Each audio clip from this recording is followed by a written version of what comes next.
Drew, good morning. How are you? I'm doing great. Yeah, don't forget about my time with the Bills now, too, man. I love playing in Western New York. Okay. Yeah, it was great out there. You have jerseys from the Bills and the Cowboys probably at your home? I do, yeah. Okay. Yeah. And you have your Patriots jersey?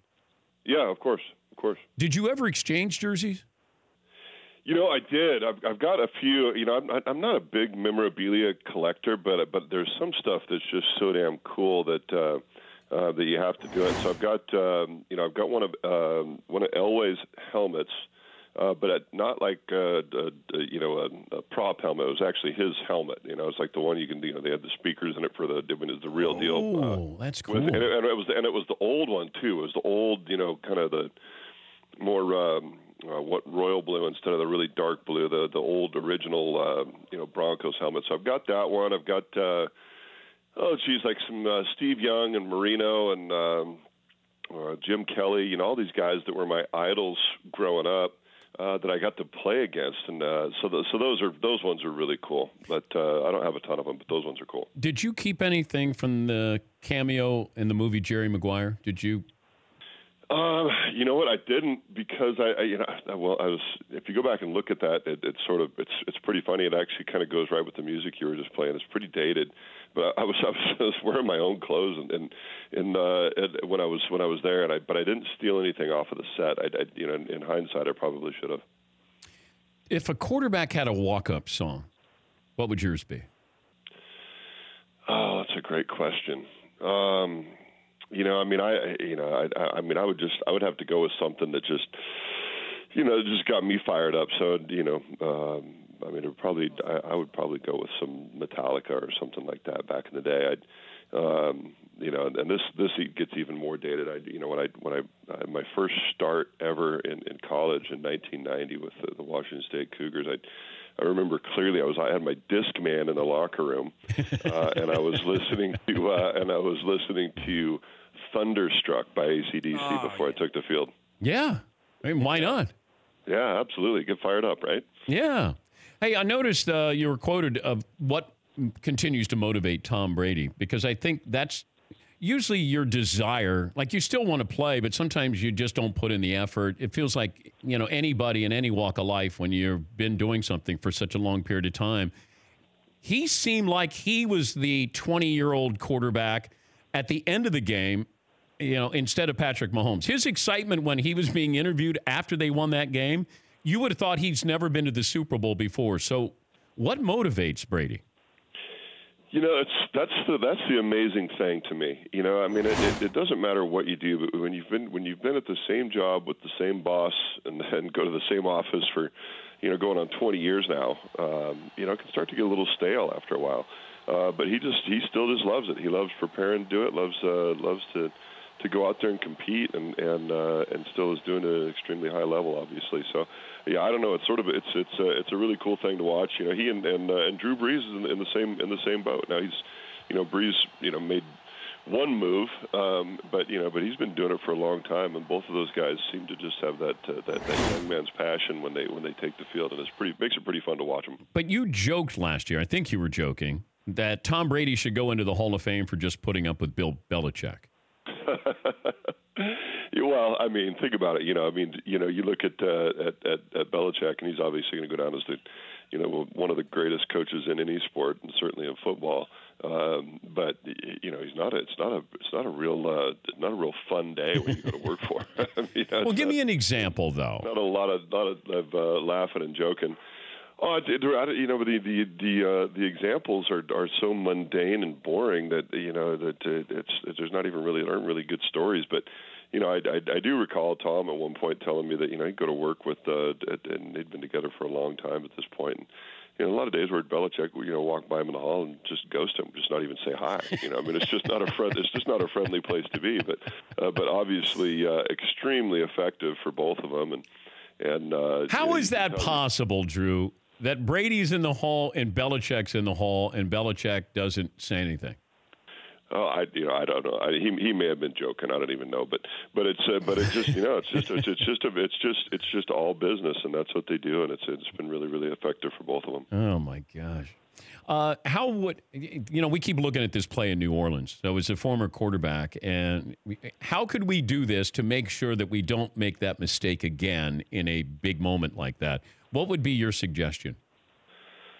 Oh man, that's a great question. Because it's not pass interference, so it's not one of those. From the standpoint, it was called pass interference, so I can't review it. It wasn't called to review. Yeah. When it's not called, there's really no answer for it currently. I don't know. I mean, the simple answer is just don't miss those. I mean, I know that in the playoffs, they want to let them play, and the referees don't want to throw a flag that decides a game that way, but man, that one just seemed like it was awfully hard to miss. Now a lot of times, and this call's an exception, but a lot of times, you look at some of the missed calls and you see it in super slow-mo, and you're like, oh, well, obviously, you missed the call, but when in live action, it's not the same. But this one seemed to me in live action to be very, fairly blatant and obvious. So it's just too bad. You really hate to see with such great football games on Sunday to see the game kind of decided by a missed call. It's just sort of sad. He's Drew Bledsoe, the former Patriots, Bills, Cowboys quarterback. Also has Double Back Winery outside of Walla Walla, Washington, and a great cab, by the way. How's the? Dan? Yeah, I appreciate it, man. We're having a lot of fun. Got to go home my little hometown, and we're making wine that we think is, it'll hold its own with pretty much any wine in the world, man. We're pretty proud of it. Would you change overtime in the NFL?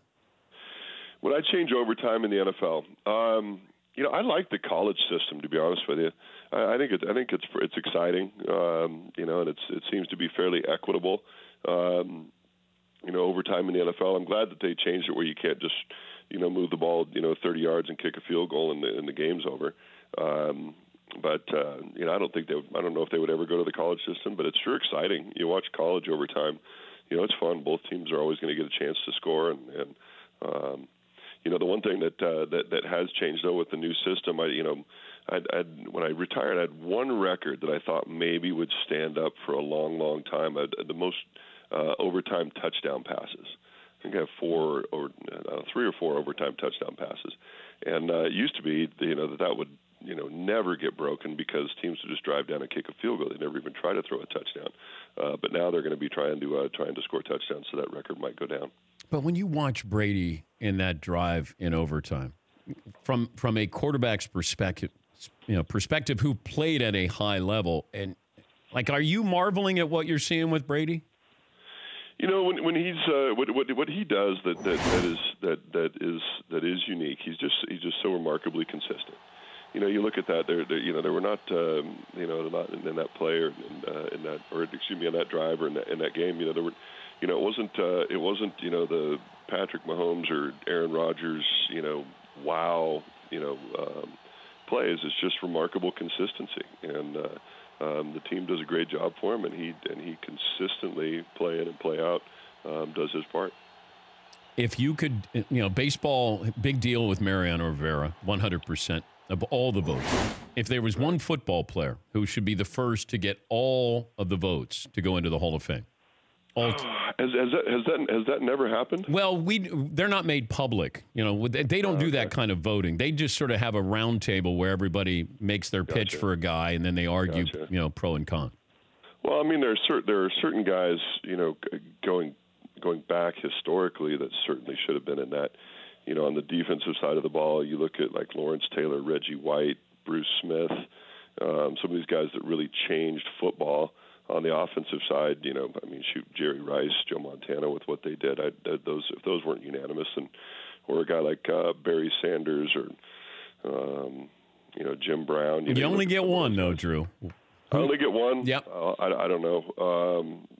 Adam Vinatieri, greatest kicker of all time. There you go. If you could have Brady's career or Montana's career, I don't know. why would you pick between those? Because that's the question. It's tough. You got to pick. Yeah. Who are you taking? I don't know. I don't know. Either one. I'm not picking that one. Oh, come on. I'm not, I mean, it's. I guess just for nostalgia's sake, I might go back and be a part of those teams, because those were the teams that they were playing when I was, paying attention as a young kid, and so those guys were like on.